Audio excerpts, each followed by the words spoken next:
Welcome, Spiritual Mag.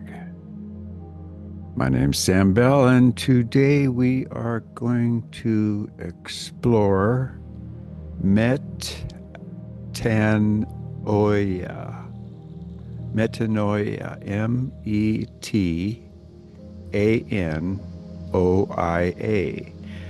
Metanoia. We're going to explore metanoia, and it specifically applies to what I'm doing. So, the information is kind of specific. Doesn't mean you can't learn from it. And I can't learn more from it, but Metanoia. Why I am refusing to hunt the wicked by Sam Bell. In the hushed threshold between life and death, in the liminality of breath that slows before cessation, I have spent decades attuning myself, not merely to the spoken language, but to the ineffable, to the resonance beneath the silence. As a speech pathologist with over 40 years of experience in hospitals and hospice settings, I have encountered countless individuals in their most vulnerable hours, where the temporal begins to dissolve into the eternal. This unique perspective has allowed me to attune myself to the ineffable, to the resonance beneath silence. It is within these sacred encounters and through a long-standing communion with my guardian angel Daisy that I have discerned a vocational boundary. My commitment is clear. I will support the wounded. I will support the grieving. And I will support those who are spiritually disoriented. This is the purpose of my spiritual connection, not to pursue those who have caused harm.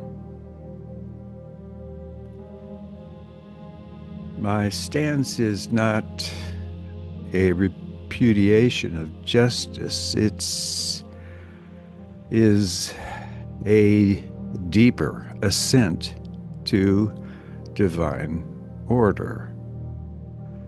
I understand this as the inherent balance and harmony in the universe, guided by a higher power.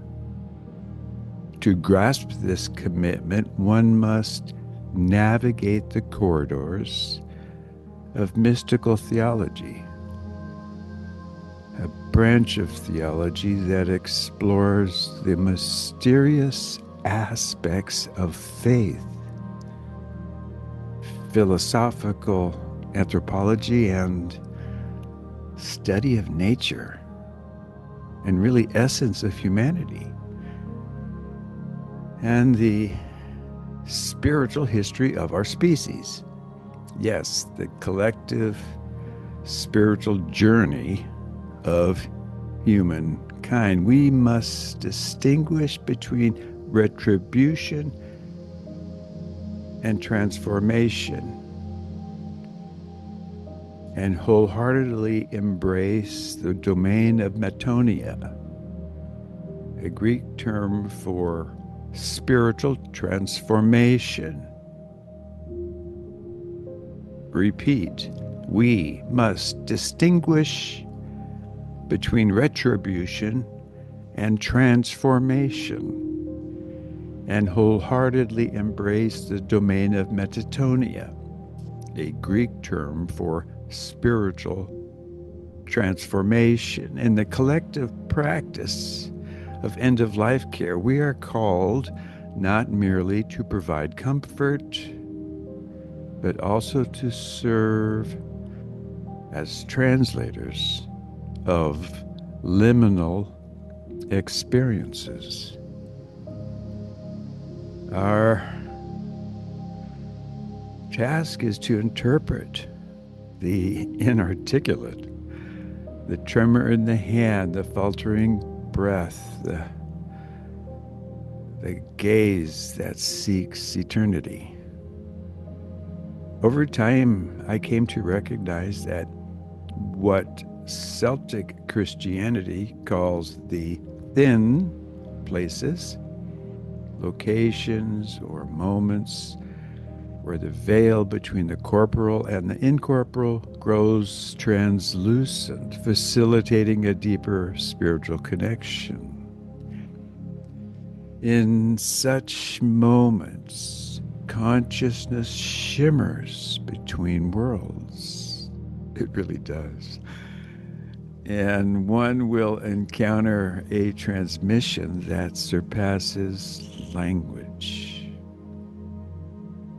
Daisy, my guardian angel, emerged as a consistent and clarifying presence following a pivotal spiritual initiation during my time under the mentorship of Sylvia Celeste Brown.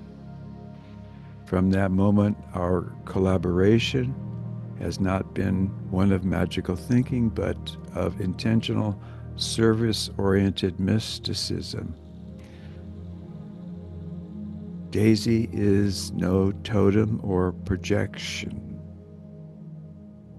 Daisy is a being of light, a messenger from a source whose fidelity is to the divine pattern of healing, not punishment. That I refrain from using my spiritual blessing to locate those who inflict harm is not due to incapacity. I can do it. But to my unwavering ethical constraint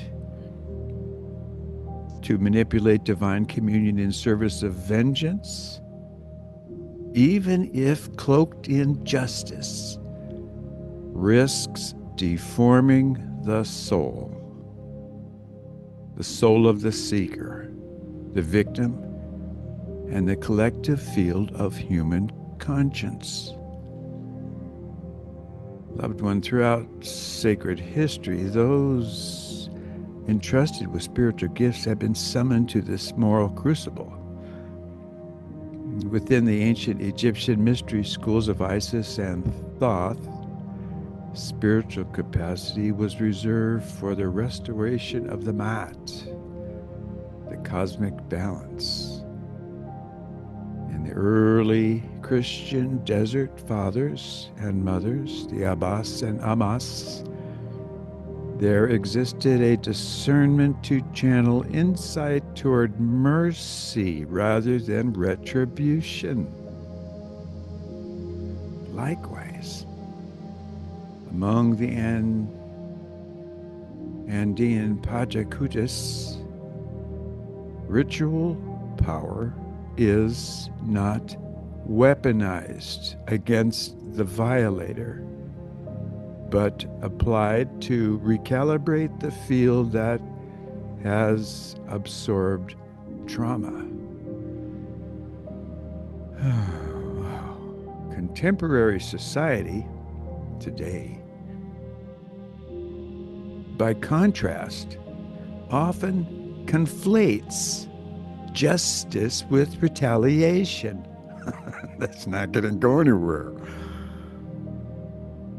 But in the deeper mystical traditions, those preserved in silence, obscured by empire, and driven underground, justice is restorative.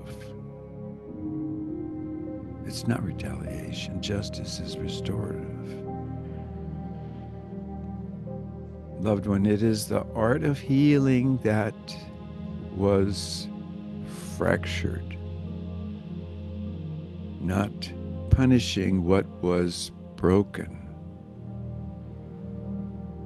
Loved one, let me be unequivocal. The one who commits murder or abuse has enacted a grievous offense against love. Yet even in such individuals, however profoundly obscured, remain imprinted with divine origin. It is this metaphysical certainty that undergirds my refusal to weaponize my gifts for punitive ends. Instead, I choose to believe unwaveringly in the transformative power of love and forgiveness, offering hope and inspiration to all. From the vantage point of the Akashic records, the Akashic field,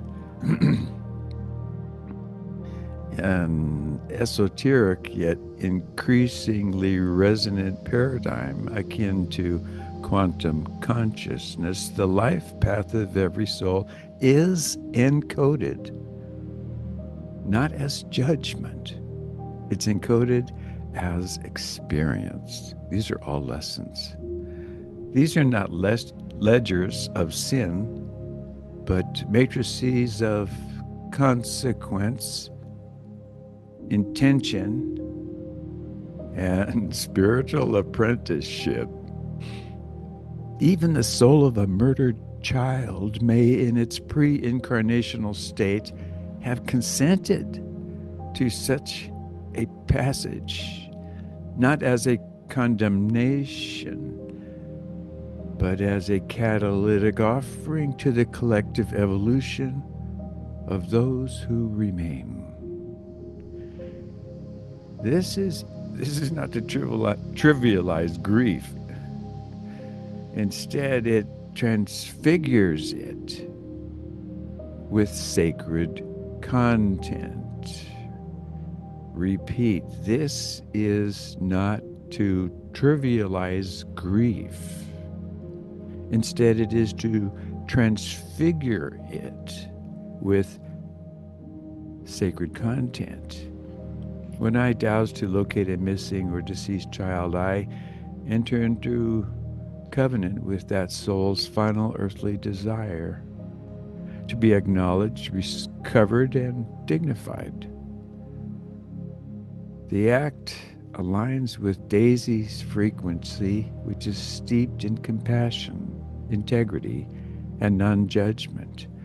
To pivot toward the perpetrator would necessitate a shift toward control, toward retribution energy, toward a vibration incompatible with divine mercy.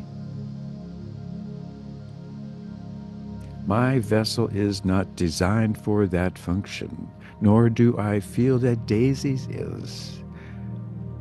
My focus, therefore, remains on the living who carry the wound, the bereft mother, the fractured father, the siblings whose world has collapsed.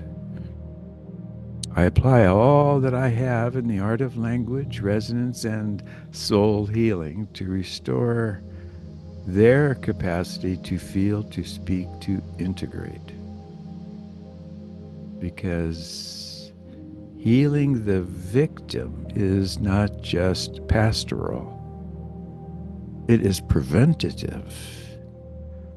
A mother held in sacred recovery may raise her other children without imprinting trauma. a family supported in love rather than fear becomes the foundation of a new social order.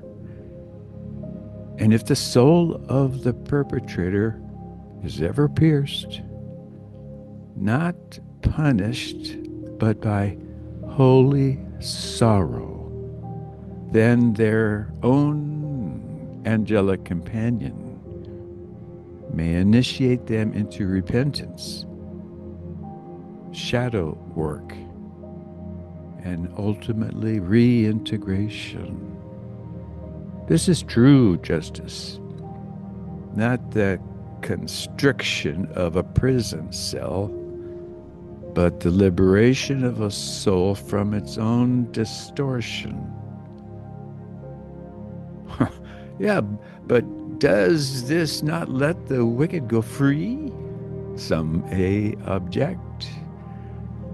No, it doesn't. It offers the only solution that transforms. Spiritual accountability. Hello.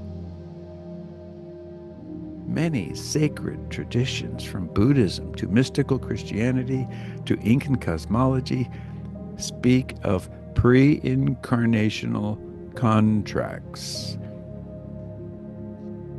These contracts or frameworks do not absolve perpetrators. They contextualize human suffering within the arc of soul evolution, providing a broader perspective that can comfort and reassure us all. To heal the wounded is to shift the vibrational field of humanity. I term this Christic entrainment, the harmonization of consciousness around the resonance of unconditional love as lived and revealed by the Christ. Just as tuning forks induce resonance, so too does one healed soul call others into coherence. This is not mere metaphor. It finds affirmation in the quantum theory, neuroplasticity, and non-local mind research. When the collective frequency of forgiveness, never to be confused with permissiveness, reaches a critical mass, the human field undergoes a structural shift. This field, I believe, interfaces with the bardo, B-A-R-D-O, the bardo, the occupying space between lifetimes, and with what mystics name the fourth and fifth dimensions. The fifth dimension is not imaginative sentiment. It is the frequency domain of unity consciousness, where dualities dissolve and souls remember their origin. Loved one, you inhabit a world that equates power with domination, justice with revenge. But there exists a quieter, more enduring power, radical compassion. When a soul harms another, they are entrapped in a cycle of blindness and pain. They really are. Everything travels in circles. And to pursue them in fury may interrupt one act of violence, but risks embedding that violence in yourself. Loved one, to pour light into the site of wounding, to become the sacred balm rather than the avenger, is to transmute the field This is the vocation of the guardian, to restore, to resonate, to reconcile. Therefore, I will not do so to hunt the offender. I will douse to find the missing child. I will pray with the mother. I will sit in silence with the father.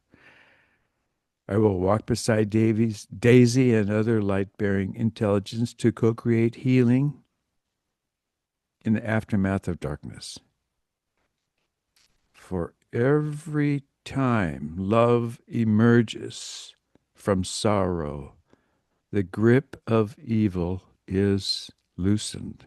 And if in some distant moment the soul of the offender awakens, not in fear, but in awestruck contrition, then redemption begins, not only for them, but for all of us.